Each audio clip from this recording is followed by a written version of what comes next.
반갑습니다, 형님들. 안녕하세요. 자, 오늘도 이제 해외 축구와 그리고 유로바스켓 농구까지 미리 이제 좀 제가 녹화를 통해가지고 여러분들한테 정보 전달해드리기 위해 영상 한번 제작해봤습니다.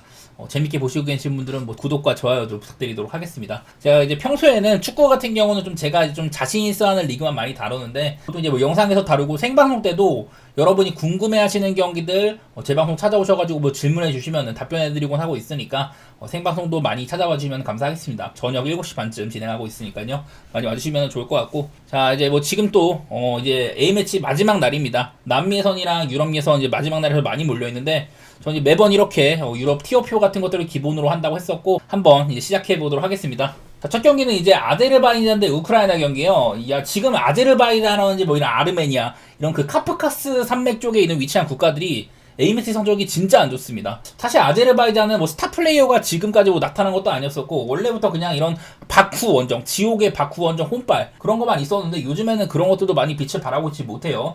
대놓고 A매치에서 많이 지고 있다. 심지어 이제 좀 비슷한 체급들한테도 막 무너지고 있어가지고, 특히 요즘에 기세가 좋지 않은 점들, 이런 것들은 많이 좀 눈에 띄는 것 같더라고요. 그리고 상대는 이제 우크라이나인데, 우크라이나도 이번에 좀 프랑스한테 지기도 했었습니다만 사실 좀 석패했다고 봐야 될 것 같고, 이제 요즘에 또 치안코프라든지 뭐 주브코프, 샤파렌코처럼 그동안 오랫동안 소집되는 선수들을 지난번에 뭐 선발을 안 했더라고요. 다소간에 뭐 세대 교체 중인지는 모르겠지만은, 우크라이나가 이렇게 뭐 벨기에랑 비빈다든지 유로 본선에서도 그래도 조금 하기도 하고 그런 게 있지만은, 명확하게 그 윗단계에 올라가지는 못하고 있는 점, 이런 것들도 똑같이 보이는 중에 있는데, 개인적으로는 이거는 그냥 아제르바이잔이 현재 너무 하급이다, 그냥 그 정도 보고 있는 매치예요. 우크라이나를 좋게 보고 있고, 맞대결 같은 것들은 이제 너무 옛날입니다. 2006년 월드컵 같은 거 앞두고 친선전을 벌였다고 하는데, 이때는 뭐 셰브첸코나 지금 감독으로 있는 뭐 레브로프가 뛰고 막 이럴 때니까 너무 오래된 것을 볼 게 없고, 저는 지금은 아제르바이잔 전력이 매우 하급이라고 생각해가지고 우크라이나를 좋게 보는 매치가 될 것 같습니다.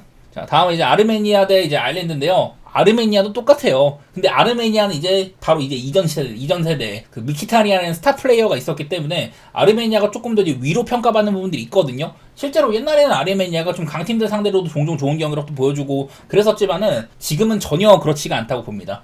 제가 뭐 얘네들 경기를 봐도 그렇고 경기 결과 같은 것만 봐도 그렇고 진짜 완전 뭐 무참하게 무너지는 것들이 많이 보이거든요. 얼마 전에도 포르투갈한테 쓰러지기도 하고 코소보한테도 쓰러져, 조지아한테도 오랜만에 이렇게 대패를 여러 번 당했습니다.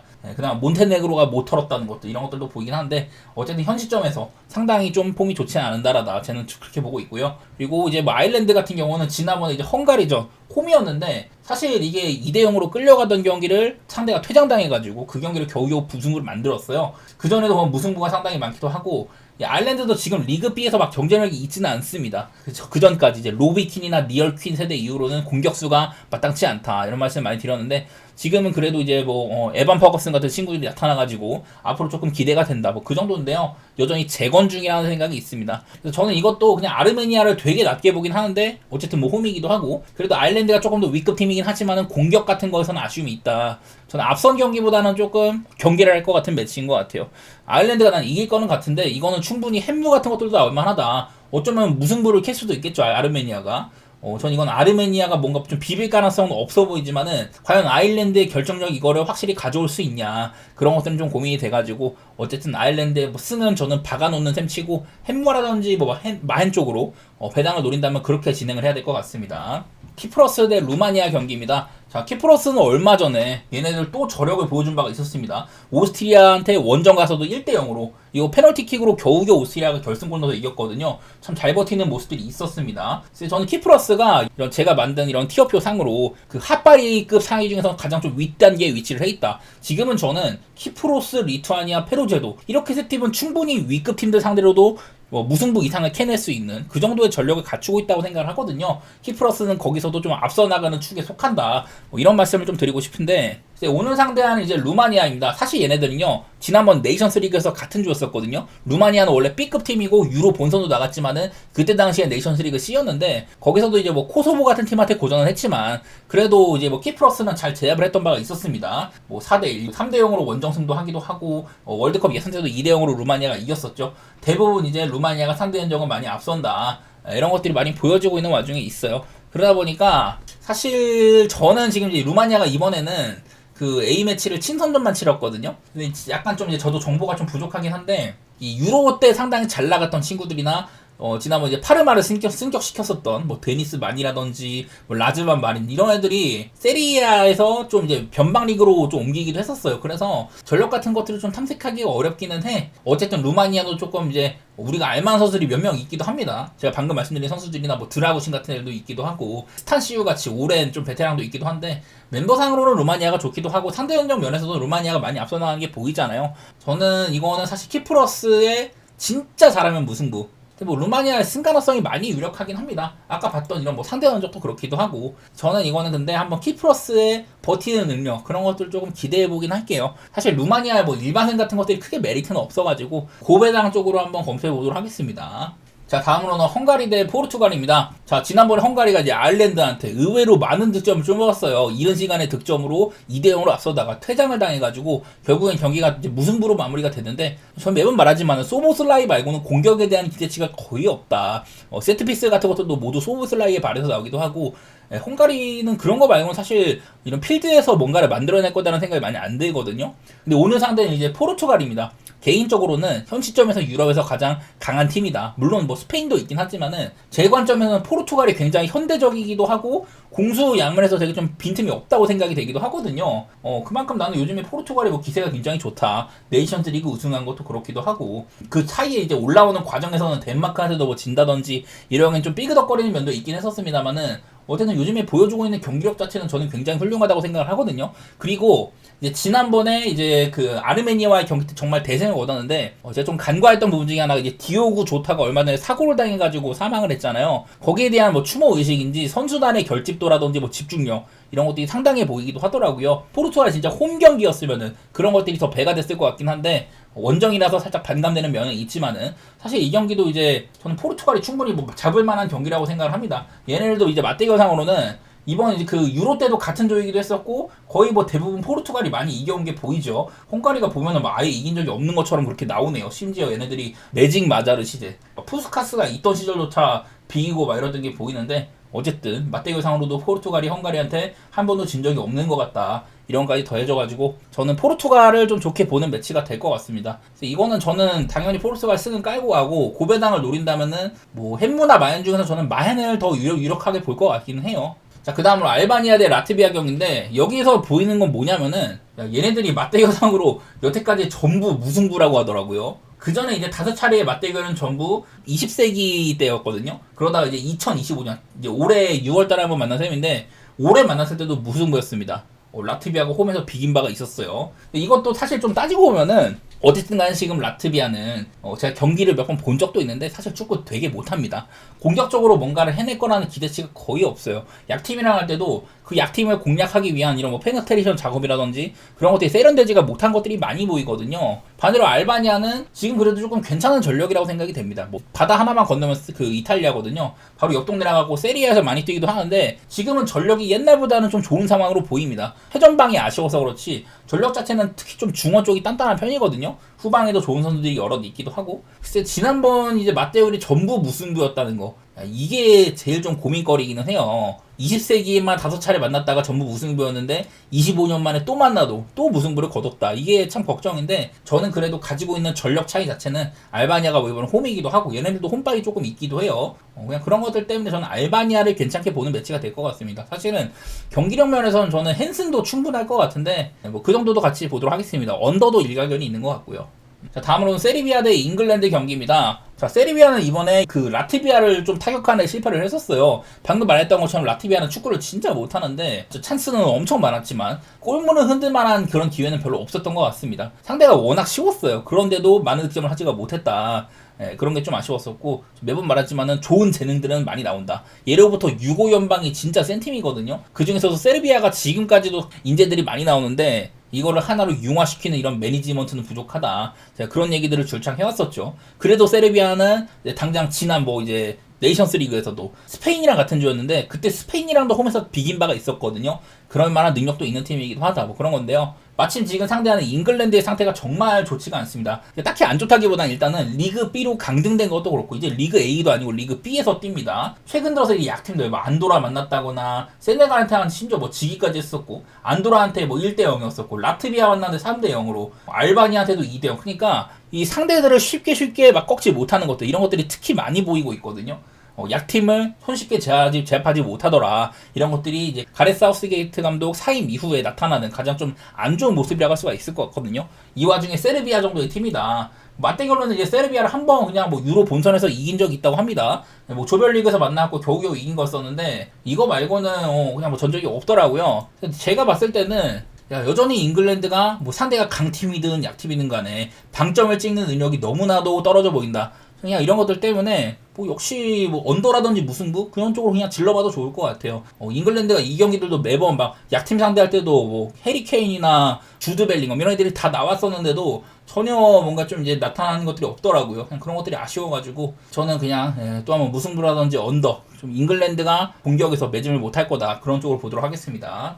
다음은 보스니아 대 오스트리아입니다. 보스니아는 뭐 쉬운 상대 만나가지고 이번에 산마리노 만나가지고 체급차를 보이면서 대승을 했었어요. 지난번에 이제 그 홈에서 산마리노한테 1대0으로 겨우겨우 이겼는데 이번에도 산마리노 원정 가가지고 전반전에 한 점밖에 못 뽑길래 보스니아가 이번에도 점수를 좀 못 뽑네 이런 생각을 했는데 후반전에 5골이나 몰아 넣으면서 6대0으로 대승을 가져갔습니다. 근데 뭐 상대가 워낙에 좀 핫발이라서 그렇기는 해요. 그리고 자 오스트리아 제가 아까도 키프러스라는 팀이 강팀 상대로 비비는 것들이 꽤나 보인다 이랬었는데 오스트리아 정도 되는 팀한테 원정 가가지고 그것도 이제 필드골 중에서는 없었고 그 페널티킥 하나로 결승골이 됐다. 그만큼 잘 버텼다는 소리거든요. 반대로 말하면 오스트리아가 약팀을 제대로 홈에서도 뚫지가 못했다. 그런 얘기가 되는데 확실히 제가 지난번에도 오스트리아를 의심을 했던 게 얘네들이 이제 유로 본선까지만 해도 정말 다크호스로 평가를 많이 받았어요. 랄프 랑닉 감독의 특유의 많이 뛰는 스타일의 축구, 강하게 압박 걸고 빠르게 역습한다. 이런 축구에 딱 알맞은 선수 구성이었는데 선수단에 이제 좀 나이가 들어가면서 에너지 레벨이 떨어진다든지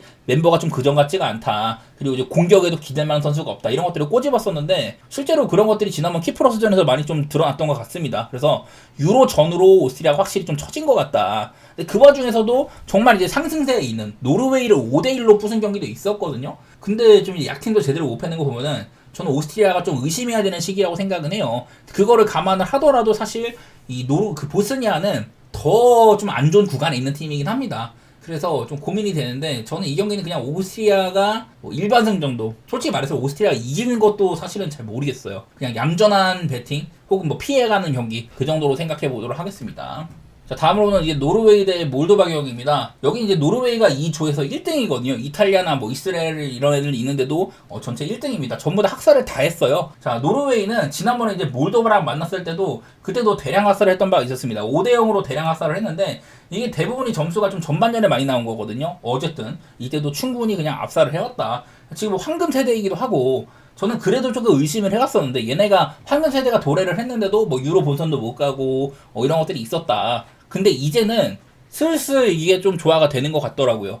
선수단 단순히 이제 최전방에 뭐 홀란드라든지 뭐 소로로스 이런 친구들뿐만 아니라 외대고로 있기도 하고 베르게라든지 웨스티고르 그냥 좋은 선수들이 전 포지션 걸쳐서 많이 나오고 있는 것 같아요. 전력이 상당히 강하다. 1998년 이후로 이제 다음 이제 메이저 대회에 또 올라갈 수 있는 그런 기회를 얻은 것 같은데 어쨌든 개처바르게 자명한 경기라고 생각이 됩니다. 몰도바도 얘네들 요즘에 A매치 성적이 상당히 좋지가 못해요. 사실 국가의 규모상으로는 아까 봤던 뭐 키프러스, 리투아니아 뭐 이런 애들이 있는 그 라인 있잖아요. 거기서도 사실 제일 좀 경쟁력이 있는 팀이었는데 지금은 그런 것들이 많이 좀 안 보이더라고요. 저는 그냥 노르웨이가 저번에는 원정에서도 5대0으로 학살을 했는데 홈으로 온다면은 더욱더 크게 패스 있지 않을까 뭐 그런 생각이 듭니다. 살짝 이제 노르웨이가 뭐 에스토니아한테도 비기고 핀란드도 뭐 이때는 멤버가 별로였지만은 최근에 좀 학살력이 약간 떨어진 거 이런 것들이 고민이긴 한데 어쨌든 뭐 2만 이상의 핸섬 보는 것도 큰 무리는 아닌 것 같긴 합니다. 다음은 이제 프랑스 대 아이슬란드인데요. 프랑스가 이번에 그 우크라이나랑도 조금 어려워했었죠. 딱히나 프랑스가 지금 좋은 시기 같진 않아. 제가 그 우크라이나조차 프랑스가 지금 좀 좋은 모습은 아니다. 뭐 이런 말씀 좀 드렸었는데 뭐 결국 경기는 그래도 좀 결과 자체는 쉽게 가져갔지만은 2대0 정도면 사실 프랑스가 만족스러운 성적까지는 아닌 것 같기는 해요. 저는 지금은 프랑스를 학살각 보기에는 그 다른 팀보다 그렇게 뭐 뛰어나진 않다. 그 정도로 보고 있는데 그래도 뭐 여러 선수들이 잘 크고 있긴 합니다. 아이슬란드는 지난번 이제 아제르바이잔 제가 되게 못하는 팀이라고 했잖아요. 그리고 아이슬란드가 홈이어가지고 더욱더 이점이 있다고 생각을 했는데 이 경기는 배당이 상당히 좋았었습니다. 그리고 실제로 아이슬란드도 이제 좀 명맥이 살짝 끊겼었던 길피 시그루드손 이후 세대가 좀 없었는데 지금은 이제 그비드민슨 위주로 많이 잘 돌아가고 있다. 그런 얘기도 했었었고, 지난번에 이제 아제르바이잔 정도의 팀은 그냥 공중전이면 공중전, 박스 안에서 막 주고받는 플레이 이런 것까지 그냥 완전 개발랐거든요. 뭐 그런 것들은 아마 프랑스 상대로는 보여주기가 좀 어려울 거라고 생각이 되기도 하고, 뭐 프랑스가 무난해 보이는 경기 같기는 해요. 저는 이 경기도 앞서 말했던 오스트리아처럼 그냥 프랑스를 뭐 일반생만 보는 정도, 굳이 무리하고 싶은 경기까지는 아닌 것 같아요. 자, 그리고 이어서 이제 남미 얘기도 해보도록 하겠습니다. 남미는 근데 지난번 A매치 주간 때는 상대 이런 것들도 그렇고 진짜 꿀빨기 좋았었거든요. 근데 이번에는 좀 맛이 많이 없어요. 일단은 대부분의 팀들이 이미 당락이 확정이 됐다. 지금 해봤자 이제 베네수엘라, 그 대륙간 플레이오프를 나갈 수 있는 위치에 있는데 바로 밑에 이제 볼리비아가 있습니다. 그래서 최종전 결과에 따라서 잘하면은 볼리비아가 이 베네수엘라의 자리를 따이탈 수도 있다. 그런 것들 정도만 있는데, 매치업상으로도 뭐 이제 볼리비아가 홈이지만은 브라질을 상대하다 보니까 이 역전 가능성이 굉장히 떨어지기는 해요. 대부분의 매치업들이 이미 당락이 확정된 상태에서, 그런 상태에서 붙는다는 점, 이런 것들을 좀 알아두시면 좋을 것 같고.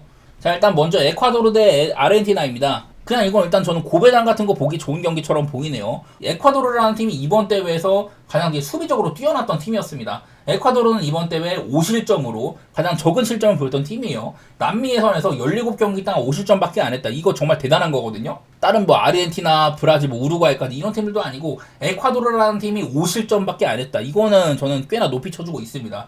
똑같이 이제 뭐 공격면에서 13득점으로 이 득점이 상당히 적었다는 거, 한마디로 대 언더팀이라고 할 수가 있는데, 얘네들 지금 A매치에서 9경기 동안 4승 5무, 이번에 예선에서 특히나 그 패배가 많이 없다, 이런 것들이 많이 보여주고 있거든요. 고배당 보기 좋은 팀이에요. 여기에 있는 4승도 햄무가 굉장히 많았었고, 그리고 반대로 이제 아르헨티나는 홈에서는 굉장히 강합니다. 홈에서는 7승 1무 1패로, 그리고 뭐 득점도 20득점 사실 좀 이렇게 잘했는데, 원정에서는 5승 1무 2패. 일단 기본적으로 득점이 많이 적기도 하다. 이런 것들도 비춰지고 있는지라서 사실 그냥 뭐 언더라든지 뭐 햄무 같은 거, 당장 얘네들의 최근 맞대결 같은 것만 봐도 아르헨티나 월드컵 우승한 이후로는 그래도 많이 이기긴 했는데 대부분이 뭐 한점차 게임이라든지 이렇게 무승부 정도밖에 안 띄우는 거여가지고, 저는 에콰도르가 홈이면은 나름대로 또 고산지대라는 이점이 있기도 하고 무승부 같은 거 보기에 크게 나쁘진 않은 것 같아요. 뭐 언더도 같이 좀 보도록 하겠습니다. 자, 그리고 다음은 이제 칠레 대 우루과이입니다. 칠레는 이번 대회, 이번 남미 예선에서 꼴찌였습니다. 홈에서 베네수엘라나 페루 잡은 게 말고 아예 뭐 승리가 없는 수준이었습니다. 그리고 제가 계속 칠레는 노장 선수들, 아직도 뭐 비달이라든지 산체스, 마우리시오, 이슬라 이런 애들 소집된다고 했었는데, 이번에는 아예 뭐 소집을 안 했더라고요. 어떻게 뭐 세대 교체를 하기로 마음을 먹은 건지 그런 건지는 모르겠지만, 어쨌든 멤버상으로도 그렇고 갈 길이 참 멀다. 다음 세대를 이끌어줄 만한 선수가 많이 안 보인다. 저는 칠레가 아쉬운 구간이라고 생각이 드는 것 같아요. 이번에 우루과이는 사실 예선이 좀 많이 실망스럽긴 했었습니다. 우루과이가 이번 대회 때 뭐 3등이긴 하지만은 사실 위쪽이랑은 레벨 차이가 좀 나기도 했었어요. 전반적으로 이제 뭐 득점이나 실점 양면에서 그나마 좀 실점이 적었다는 거 말고는 칭찬할 게 별로 없는데, 그전 세대인 이제 수아레즈나 카바니, 고딘 이 세대가 이제 은퇴하고 막 이러다 보니 좀 이제 약점이 드러나는 것 같거든요. 그리고 뭐 상대가 워낙 약해서 그렇지, 이 우루과이도 사실 제가 비에사 감독이 굉장히 빠르고 강력한 압박 이런 것들을 추구한다고 했는데, 우루과이랑 좀 색깔이 맞았거든요. 근데 그런 기대치에 비해서는 요즘엔 좀 많이 안 나오고 있는 것 같다, 이런 아쉬움도 있고 해서 저는 뭐 당연히 우루과이가 이길 만한 경기라고 생각은 합니다. 그만큼 칠레가 지금 약한 전력이거든요. 그거는 맞는데, 근데 우루과이가 대승을 할 수 있을까 뭐 그런 생각도 들긴 하네. 맞대결상으로도 뭐 크게 보이는 건 많이 없기도 하고, 그냥 저는 이거는 우루과이의 뭐 승리, 햄무 그 정도만 보도록 하겠습니다. 그리고 이제 볼리비아 대 브라질입니다. 자, 아까 말했다시피 이제 볼리비아는 베네수엘라랑 승점 차이가 하나밖에 안 나거든요. 그러면은 대륙간 플레이오프에 나갈 수가 있다. 그리고 이제 홈발을 많이 받는 팀이라고 얘기를 많이 드렸었죠. 남미에서 원정에서는 딱 1승밖에 없다. 작년에 이제 2024년 칠레 원정 가가지고 한 번 이긴 거 말고는 거의 뭐 한 60-70경기 동안 한 번도 승리가 없는 수준이었는데, 그 정도로 이제 홈 강자거든요. 그리고 이제 역사상 이제 남미 예선에서는 홈에서 브라질한테는 1승 3무 2패로 아주 뭐 나쁜 것도 아니기도 했었습니다. 볼리비아가 이제 원정 갔을 경우에는 브라질이 그냥 맨날 뭐 개패고 이랬었는데, 가끔 가다가 볼리비아가 홈에서는 브라질을 잡은 적도 이렇게 2009년에도 그렇고 한 번씩 있기도 했었어요. 글쎄, 근데 지금은 이제 뭐 사실 볼리비아도 미겔 테로세로스라든지 좀 황금기이긴 한 것 같기는 해요. 그건 맞는데, 근데 이게 브라질이 뭐 이미 진출도 확정 지었고 그건 맞지만, 아무리 그래도 볼리비아가 이렇게 중요한 경기에서 브라질을 잡고선 이거를 대륙간 플레이오프 티켓을 따낸다, 솔직히 좀 말이 안 되긴 합니다. 브라질이 지금 좀 네임밸류도 많이 떨어졌고 안첼로티 감독이 오면서 여러 가지를 좀 바꾸긴 했는데 그래도 브라질다운 기본 짬밥이 있기는 해요. 여기는 근데 뭐 가장 문제되는 거라면 역시나 볼리비아가 홈이라는 점인데, 자 이제 지난번 그 양 팀의 맞대결 때 이때도 보면 이제 브라질 선수들이 산소호흡기를 달고 있는 게 많이 보이죠. 이 정도로 볼리비아의 고산지대는 관리가 필요한 곳이다. 아마도 이제 요즘에는 볼리비아가 그 후도인 라파스도 아니고 엘 알토라는 더 높은 곳에서 경기를 하거든요. 아마 이런 것들이 좀 문제가 될 수는 있다. 그래서 사실 어찌 보면은 브라질이 좀 배당이 좋은 이유가 있기도 해요. 그런 것들이 있긴 있는데 저는 그래도 이건 뭐 브라질을 보고 싶긴 합니다. 이거는 곧 죽어도 그냥 브라질 이 정도 배당 받았으면은 저는 브라질을 보는 게 맞기는 맞다고 생각이 되긴 하더라고요. 그리고 이제 다음으로 베네수엘라 대 콜롬비아 경기. 베네수엘라는 이제 플레이오프 티켓을 위해서는 반드시 위치를 사수를 해야 된다. 뭐 그런 건 있는데 오늘 상대하는 팀은 이제 또 콜롬비아라는 굉장히 또 만만치 않은 상대죠. 기본적으로 베네수엘라도 사실 뭐 이번 대회를 좀 못 치는 편은 아니었는데 좀 뒷심이 없었던 것들 그런 것들이 있지만 어쨌든 홈에서는 나름대로 분위기가 괜찮긴 하거든요. 이제 맞대결상으로는 이제 베네수엘라가 2013년에서 15년 사이 이때 두 번 정도 승리를 한 적이 있었습니다. 그러다가 이후에 10경기 동안 3무 7패로 콜롬비아한테 많이 끌려가고 있는 점들이 보입니다. 그리고 이제 콜롬비아는 작년까지만 해도 A매치 30경기 무패 행진을 달리고 있었거든요. 근데 그거를 이제 끊겼던 게 볼리비아전입니다. 그 전에 이제 아르헨티나한테 졌던 건 이거는 뭐 연장 간 거였었고 코파에서 볼리비아 그 높은 이제 고산지대 원정을 가지고 한번 끊긴 다음에 바로 다음 경기에 뭐 칠레 이기고 좀 회복하나 싶었지만 이후에 이런 구간들이 발생을 한지라 얘네들 A매치 30경기 무패 행진이 끊기고 2승 3무 4패 그렇게 좋은 순간은 아니기도 하거든요. 뭐 원정이기도 하지만은 사실 콜롬비아가 그전만큼 안정감은 없긴 하다. 그래도 저는 이게 콜롬비아가 프렘받을 만한 매치는 아닌 것 같기는 해요. 베네수엘라가 정배받는 건 사실 의미가 없다고 생각을 하고 콜롬비아의 프렌이라든지 뭐 무승부, 언더 그런 쪽으로 살피도록 하겠습니다. 자, 다음으로 이제 페루 대 파라과이입니다. 여기는 뭐 아예 뭐 동기부여가 없는 경기예요. 두 팀 다 당락 이미 확정이 된 매치인데 근데 이게 파라과이가 얘네들도 이제 홈이랑 원정 편차가 좀 많이 있습니다. 이번 남미 예선에서 원정 무승이었거든요. 5무 3패였다. 그게 제일 걱정이고 지금 페루가 정말 안 좋은 시기이긴 합니다. 그것도 맞긴 한데 이제 맞대결상으로는 페루가 홈에서는 되게 강했었어요. 파라과이가 마지막으로 페루를 원정에서 이겨봤던 게 여기는 2009년. 이때가 마지막이거든요. 2009년 이후로는 2무 8패로 굉장히 약했던 거. 그런 것들이 조금 보여주고 있는 와중에 있어요. 이번 때에도 원정에서는 승리가 아예 없던 거. 대신에 저는 이제 파라과이를 두고 구스타보 알파로 감독이 얘네를 맡은 이후로는 사실 되게 잘하고 있었다. 딱 이제 한 번 졌거든요. 6승 3무 1패인데 그 중에 1패가 브라질 원정 갔을 때. 브라질은 남미에선 홈 경기 때는 딱 이제 작년에 아르헨티나한테 한 번 졌던 거 말고는 거의 뭐 60경기 동안 아예 패배가 없는 팀이거든요. 그만큼 너무 셌던 브라질이기 때문에 졌던 거고 어쨌든 지금 이제 파라과이도 구스타보 알파로 감독이 온 이후로는 분위기가 상당히 좋은 편에 속하기도 합니다. 월드컵도 본선을 가기도 했고요. 그래서 사실 이거는 페루라는 그래도 좀 후광이 있는 팀이기도 하고 홈발도 있는 팀이고 그런 것들이 거슬리긴 하는데 저는 지금 시점에서 파라과이가 꽤나 단단한 팀이라고 생각합니다. 또 이것도 뭐 프렌을 받았으면 프렌을 봐야 될 것 같다. 역시나 뭐 무승부에 대한 이런 기대치도 같이 좀 가져보도록 하겠습니다.